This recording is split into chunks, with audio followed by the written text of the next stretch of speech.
సాయంత్రం వేళ గోవులు ఇంటికి వస్తూ ఉంటే, గోవులు పరిగెడుతూ ఉంటే మరి ఇంటికి వచ్చేటప్పుడు ఆనందంగా వస్తాయి కదా. మన పిల్లలు బడికి వెళ్ళేటప్పుడేమో నీరసంగా ఇలా పెడతారు, ఎందుకు వచ్చిన గొడవ అని. వచ్చేటప్పుడు దూకుతూ వస్తారు. శనివారం సాయంత్రం మరీ దూకుడుగా వస్తారు, ఎందుకంటే మర్నాడు హాలిడే. సోమవారం పొద్దున వెళ్ళమంటే వెళ్ళడు, ఎందుకంటే మండే, దాని పేరే ఒళ్ళు మండే. మన సంస్కృతిలో గొప్పదనం చూడండి. సాయంత్రాన్ని ఈవినింగ్ అనడం ఎవడైనా అంటారండి. మన భాష అలా ఉండదండి.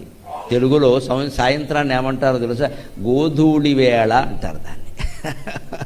గోవులు ఇంటికి వచ్చేటప్పుడు వేగంగా వస్తాయి కాబట్టి కాలి గిట్టల నుంచి ధూళి రేగుతుంది, కాబట్టి ఇది పవిత్రమైన గోధూళి వేళ. అది తెలుగు మాట.